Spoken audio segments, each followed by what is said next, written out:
semana começou com uma debandada no governo Jair Bolsonaro. Ao todo, foram oficializadas trocas em 6 ministérios. Uma das mudanças já era esperada. Um dos últimos remanescentes da chamada ala ideológica do governo, Ernesto Araújo, caiu.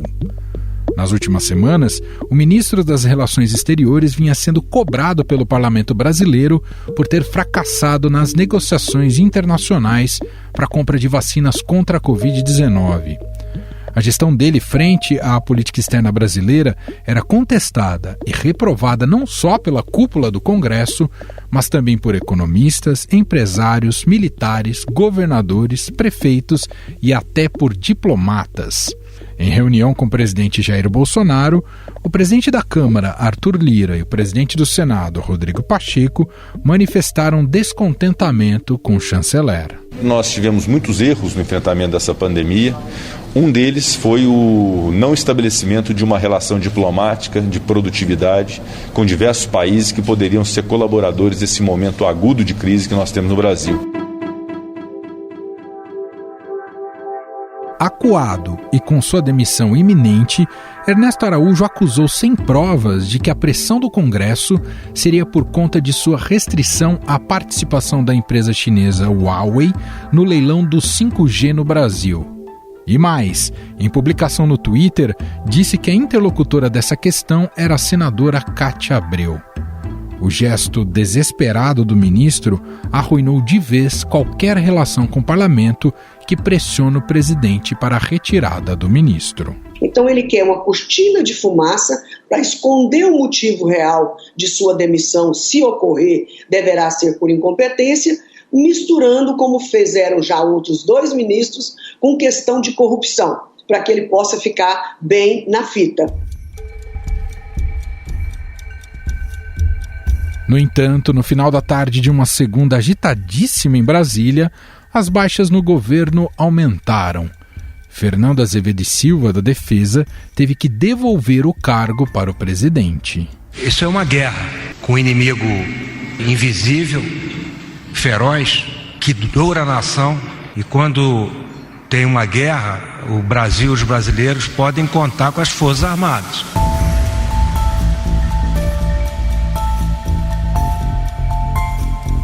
A relação entre ele e Bolsonaro vinha se deteriorando havia meses, principalmente em garantir um alinhamento automático das Forças Armadas às posições do presidente. No domingo, a gota d'água foi uma entrevista do chefe do Departamento Geral de Pessoal do Exército, o general Paulo Sérgio, ao jornal Correio Brasiliense, comparando as ações efetivas do Exército na pandemia ao desastre produzido por Bolsonaro. Mas o dia não terminou sem que o presidente Jair Bolsonaro anunciasse mais 2 mudanças no primeiro escalão do governo: a saída do ministro José Levi da chefia da Advocacia Geral da União e de André Mendonça do comando do Ministério da Justiça. Como temos aqui o ministro da Justiça, André Mendonça. Me desculpe, muito, mas muito melhor do que o outro que nos deixou há pouco tempo.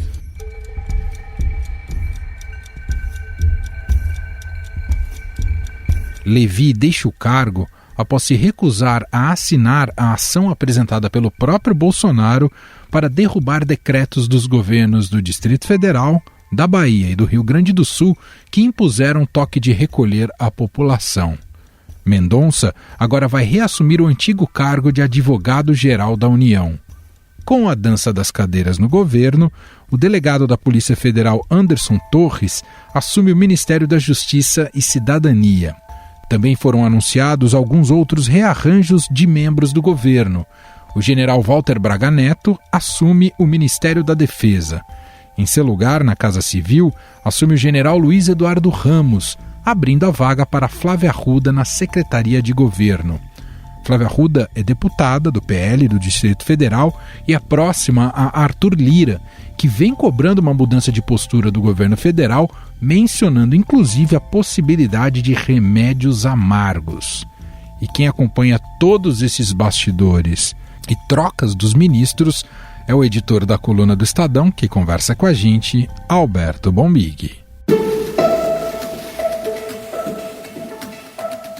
Segunda agitadíssima, Bombi. A gente começou achando que o dia seria resumido à queda do Ernesto Araújo, uma queda que já estava anunciada, só se esperava qual seria o dia, o horário, etc e tal. Acabou se consumando nessa segunda-feira. Mas não esperávamos que o ministro da Defesa também fosse cair nessa segunda-feira, e aparentemente pela falta de alinhamento aí com o governo de Jair Bolsonaro. E agora saiu também, o Bolsonaro decidiu trocar as chefias da AGU e do Ministério da Justiça. Enfim, um dia de baixas no governo. O que está acontecendo, Bombig? Pois é, precisaria de bastante tempo para dizer o que está acontecendo. Vou tentar pelo menos dar uma amarrada aqui, porque está tudo bastante encadeado, né?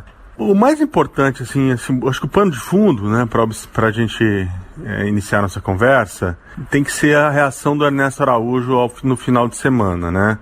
Num gesto meio kamikaze, né? De quem percebeu que já não tinha mais condições de permanecer no governo, não havia mais espaço político para ele permanecer no governo, resolveu um último gesto ali de solidariedade e valentia, sei lá que nome a gente pode dar à causa bolsonarista, e radicalizou para cima dos senadores, para cima do Senado, né? Senado onde ele passou maus bocados, onde ele havia passado maus bocados semana passada. Ele levantou suspeitas contra a senadora Cátia Abreu, a reação dos colegas dela foram imediatas. O presidente do Senado, o Rodrigo Pacheco, também solidarizou, e pela manhã ele não tinha mais a mínima condição de permanecer no cargo, acho que já na verdade sabia desde ontem, e ele acabou entregando a demissão para o presidente Jair Bolsonaro. Esse clima de radicalização, que eu acho que o gesto do Ernesto é uma expressão mais visível neste momento, ele também aparece um pouco nessas substituições. Então o Bolsonaro precisava acomodar o centrão, né? Porque vamos lembrar, lá atrás o Arthur Lira deixou claro que se o Bolsonaro não tomasse jeito, né? Vamos tentar resumir nessa expressão, não andasse na linha, poderia sofrer os remédios amargos, né? Alguns fatais da Câmara dos Deputados. Ele precisava primeiro acomodar o Centrão, que o Centrão não quer apenas emenda, ele também quer cargos. Mas ele também sente a pressão das ruas, ele também sente a pressão da opinião pública. Às vezes só carga e emenda não resolve. A gente já viu isso na nossa história recente.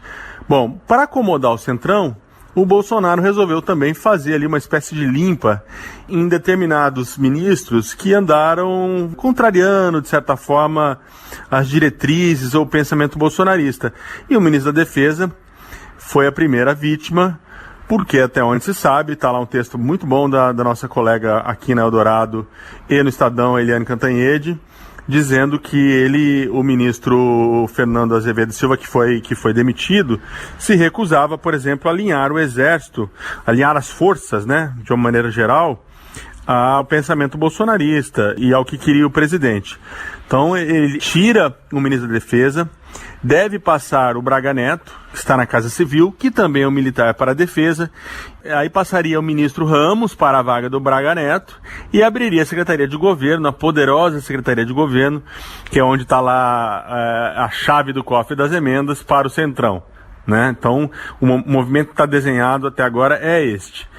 Num outro movimento, ele também muda na AGU, tirando outro que contrariou algumas determinações dele, né? O Levi, que não quis, por exemplo, na semana retrasada, subscrever a peça que o Bolsonaro envia para o STF contra o toque de recolher nos estados. Então ele tira o Levi da AGU e aí vai voltar o André Mendonça. Esse sim, fiel escudeiro do Bolsonaro, tem processado quem o Bolsonaro pede para processar, por acusações que não param em pé, nem qualquer estudante de primeiro ano de direito derruba, né, algumas dessas peças que o ministro da Defesa tem criado. E aí ele volta, o ministro da Justiça para a AGU, André Mendonça, que se especula que ele falou: André, volta para lá, resolve a situação, que lá na frente eu te coloco no STF. E aí, com essa cenoura na frente, qualquer um corre para onde que é o presidente. E abriria a vaga, abrindo agora também a vaga na Justiça, né? Provavelmente tem cotado para já assumir essa vaga, mas está tudo tão veloz que eu confesso que me perdi aqui em quem deve assumir essa vaga da Justiça. Uhum. Então, de qualquer modo, Bombig, pelas contas, pelo que eu entendi, teriam duas vagas destinadas para o Centrão, a da Secretaria de Governo e essa do Ministério da Justiça. Exato, exatamente. Você lembrou importante. A Secretaria de Governo já disse, a da Justiça também abre a vaga para assumir alguém do Centrão. O Araújo não tinha mais como ficar, o da Defesa não tinha mais como ficar, e a AGU também, ele aproveitou e se livrou. O importante notar, e estamos olhando a foto das árvores, mas quando a gente olha a foto da floresta, o importante notar que reforça dois movimentos do governo Bolsonaro, um governo que nesse momento está sob pressão intensa, está vivendo uma crise muito visível, né?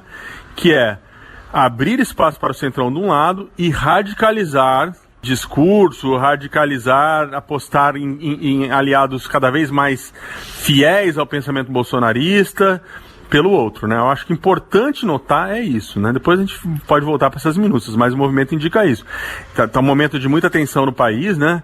A gente observa o que aconteceu no final de semana na Bahia, aquele incidente que ainda não está muito esclarecido, com o policial militar do BOPE baiano, que atirou contra colegas e depois acabou sendo morto, e que foi usado nas redes sociais bolsonaristas para insuflar polícia militar contra medidas de restrição, contra o Rui Costa, governador do PT da Bahia.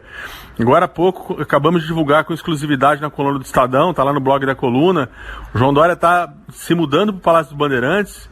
O João Dória, que desde a posse permaneceu morando na casa dele no Jardim Europa e usava a ala residencial do Palácio dos Bandeirantes apenas para despachos e reuniões de trabalho, ele está se mudando para o Palácio dos Bandeirantes por uma questão de segurança. Então nós estamos vivendo uma radicalização no país.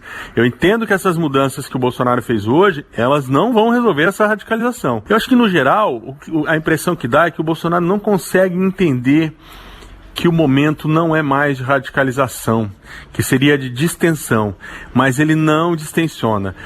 Eu não, é uma suspeita dos senadores, eu confesso que eu não consegui avançar nessa apuração, mas com os senadores eu ouvi de vários, em off, em on, que eles não acreditam que a frase do Ernesto dita ontem não tenha sido combinada com o clã Bolsonaro. O ataque do Ernesto ao Senado não tenha sido combinado com o clã Bolsonaro.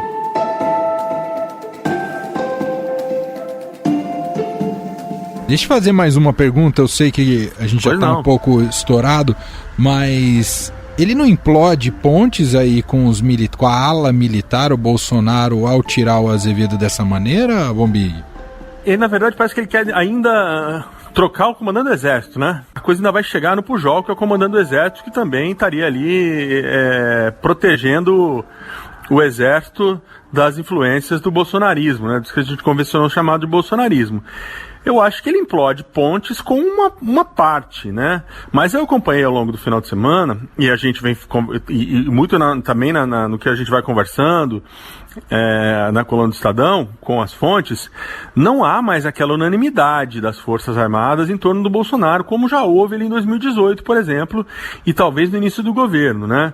Você tinha até bem pouco tempo, a única voz muito dissonante era do Santos Cruz, do ex-general Santos Cruz, que deixou o governo.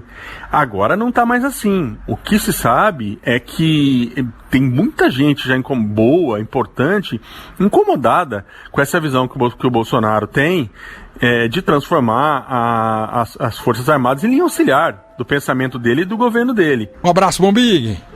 Abração!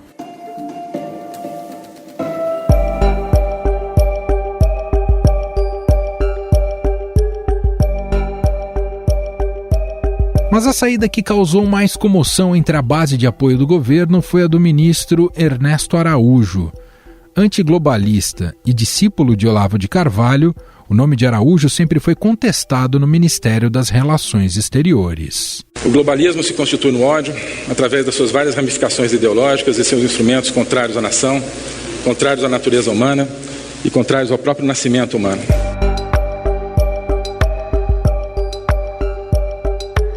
Durante as queimadas na Amazônia, o chanceler afirmou que há uso ideológico de adversários políticos e interesses comerciais de países europeus com o objetivo de prejudicar a agricultura e a pecuária brasileira. O MST tinha assento aqui dentro, praticamente, do Itamaraty. O MST vivia aqui dentro, né, dando palpite em tudo, inclusive nas negociações comerciais.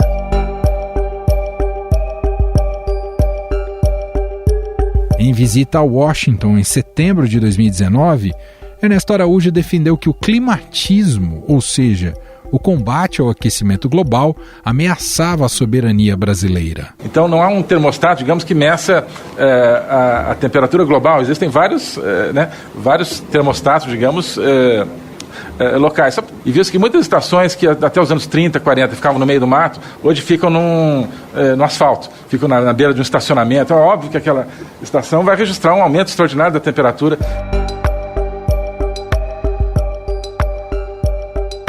No início da crise causada pelo coronavírus, o deputado federal Eduardo Bolsonaro culpou a China pela pandemia e sugeriu a derrubada do regime comunista do país. Em resposta ao ataque, o embaixador chinês no Brasil, Yang Wanming, acusou o filho 03 do presidente de imitar o ex-presidente dos Estados Unidos, Donald Trump. Ao invés de minimizar o ruído, o ministro Ernesto Araújo cobrou uma retratação da embaixada. O vírus surgiu na China, o que tudo indica, né? E sempre falei, é preciso que seja investigado. Teve uma missão lá da OMS para investigar, não para colocar a culpa, mas para entender, né, o surgimento do vírus.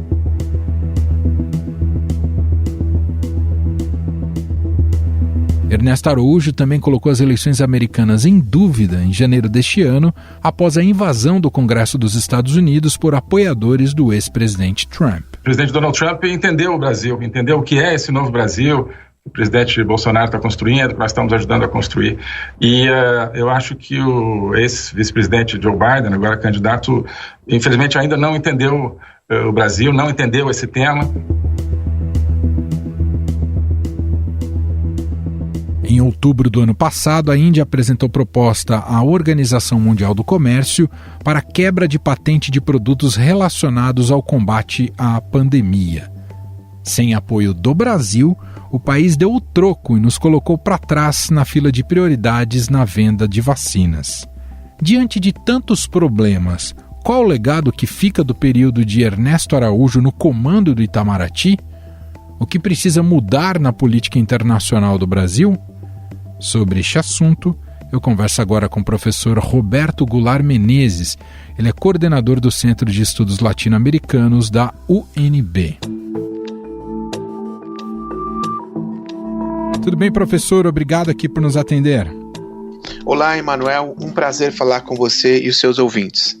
Professor, era iminente a queda de Ernesto Araújo, que acabou se consumando nesta segunda-feira. Motivos diversos, não um motivo único, mas havia uma pressão muito grande do Congresso Nacional.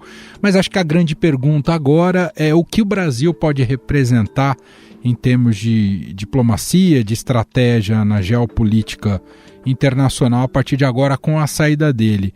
Na visão do senhor, há motivos para termos alguma esperança de melhoria nesse quesito em relação ao Brasil, professor?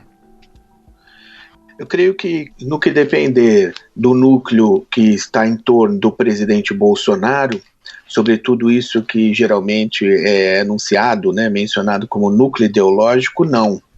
Porque a queda do Ernesto Araújo, o que motivou são problemas mais de fundo, que poderíamos colocar que a queda dele, próxima à pressão exercida pelo Senado, pelo Congresso brasileiro, foi, digamos assim, o prego no caixão, Mas o que nós temos que analisar é que desde a eleição do presidente Biden, um período que se estende até a posse do Biden, em 20 de janeiro de 2021, o Ernesto Araújo ele se manteve na linha do presidente Bolsonaro, negando a vitória do Biden e colocando inclusive como uma eleição ilegítima. Então, com a posse do Biden, de certo modo, aumentou a pressão para a saída do Ernesto Araújo, para a remoção dele frente do Itamaraty. O segundo ponto é que a política externa brasileira ela nunca foi tão tutelada como neste governo. Então, a saída do Ernesto Araújo significa a saída de um ministro que praticamente não exercia as funções de fato da sua pasta, nesses 27 meses que ele esteve à frente, no qual ele passou então a se dedicar a uma agenda para mimetizar pautas que, digamos assim, estaria agradando uma base, de certa forma, difusa de apoio ao governo Bolsonaro e que tem origem, sobretudo, na extrema-direita. A passagem de Ernesto Araújo frente a este ministério que é tão importante e tão estratégico, professor, o Brasil perde tanto no campo simbólico quanto prático, concreto do ponto de vista econômico? Sim, sem dúvida alguma, o estrago feito pela gestão Ernesto Araújo é muito grande, né? Se a gente recuperar algumas pautas da atuação internacional do Brasil, só não avançou mais porque houve pressão dos seus parceiros internacionais, sobretudo da União Europeia. Então eu lembraria 3 pontos aqui que são fundamentais. O primeiro é em relação à pauta ambiental e que envolve, entre outros assuntos urgentes, a questão das mudanças climáticas ou da crise ambiental. E nós sabemos que a postura do ministro Ernesto Araújo se expressou através de uma reformulação no organograma do Itamaraty, na qual simplesmente a área ambiental desapareceu como uma área de primeira grandeza, né? O segundo ponto é em relação, como você falou, simbólico, o alinhamento, mais do que automático, um alinhamento sem recompensa, né, que o governo Bolsonaro impôs às relações internacionais do Brasil. Ou seja, ele passou a condicionar todas as relações internacionais do Brasil praticamente ao entendimento com os Estados Unidos do Donald Trump, nem mesmo com o próprio Estados Unidos, podemos dizer assim, com uma agenda da extrema-direita, uma agenda negacionista e uma agenda que deixou o Brasil a reboque dos Estados Unidos. E terceiro ponto, a agenda que o governo brasileiro assumiu em relação à América do Sul, né, a governança regional, o estrago que foi feito em relação à posição do Brasil na Venezuela, com a criação, por exemplo, do Grupo de Lima pelo governo Trump, praticamente uma criação do governo dos Estados Unidos, em que depois levou o Ernesto Araújo a, numa conversa, né, um encontro que ele teve com o então secretário Mike Pompeo na capital de Roraima, né, no Brasil, em Boa Vista, a sorrir ao lado de uma declaração, quase uma declaração de guerra em solo brasileiro a um país vizinho por parte dos Estados Unidos. Então o estrago é muito grande, o Brasil vai precisar refazer a sua política externa, porque a agenda à frente do Itamaraty, conduzida pelo Ernesto Araújo, foi de fato para destruir a política externa brasileira, não só descontinuidade, que seria até esperado, uma renovação assim por diante, eu diria desde a volta à democracia no Brasil. Então, ou seja, os temas centrais da política externa deixaram o Itamaraty, e para isso o ministro precisava arrumar uma agenda própria, e essa agenda que ele arrumou é mais ou menos esses episódios que ele protagonizou das poucas vezes em que ele apareceu na imprensa, enfim, ou em alguns programas, uma agenda completamente alheia à sua pasta, né? Uma agenda de negacionismo, uma agenda de relativização da pandemia, uma agenda de que nazismo é coisa de esquerda, enfim, uma agenda completamente obtusa e que parecia cair muito bem no script de alguém que estava ali sendo tutelado permanentemente, não só porque não tinha capacidade de ação, mas que concordou, inclusive, em colocar o Ministério das Relações Exteriores sob essa tutela. O pior é que a gente está mais isolado do que nunca, não é, professor? Sim, o Brasil, do ponto de vista do governo, está isolado internacionalmente, mas existe um diálogo com setores da sociedade civil no Brasil, né? Então eu creio que essa comunicação não está de toda bloqueada, né? Mas através daquilo que passa pelos canais oficiais, certamente ela está reduzida ao mínimo necessário e com muita reticência e com muita desconfiança. O presidente Jair Bolsonaro, ele tem nesse momento, certamente, aí uma decisão a ser tomada, ele e o seu governo, que é exatamente o seguinte: que rumo ele vai tomar para esses meses que restam do seu governo, né? Já que nós estamos no 27º mês aí do governo dele, então tem aí mais ou menos 20 meses que ele pretende imprimir de fato na sua política externa. Faliu a política externa do Ernesto Araújo e do presidente Bolsonaro, que era de um alinhamento incondicional ao governo Trump. E aí a derrota do Trump inviabilizou essa estratégia de política externa. Tentar trabalhar a ideia de China versus Estados Unidos e aí conseguir algum espaço, também parece que está difícil. O presidente Bolsonaro, na última semana, simbolicamente, completou 30 anos do Mercosul. O presidente falou por 6 minutos, não escutou os homólogos, se despediu e saiu da reunião. Então, ou seja, o Brasil precisa reconstruir suas relações no seu entorno, né, na América do Sul, precisa reconstruir as relações com os Estados Unidos, com a União Europeia, precisa reconstruir as suas relações com a China e com demais parceiros que nesses últimos 20, 25 anos estiveram na agenda internacional do país. Então, a palavra, creio que é reconstrução, refazer os rumos da política externa brasileira. E não é uma tarefa pequena, mas se o presidente Bolsonaro tentar arrumar um caminho paliativo, o entendimento internacional será de que o Brasil aceitou permanecer numa posição de isolamento internacional e assim ele será tratado, infelizmente, se for esse o caminho escolhido. Muito bem. Nós ouvimos a análise de Roberto Goulart Menezes, ele é professor de Relações Internacionais e coordenador do Núcleo de Estudos Latino-Americanos na UNB. Professor, muito obrigado aqui pela participação mais uma vez, um abraço. Um abraço, Emanuel, e muito obrigado.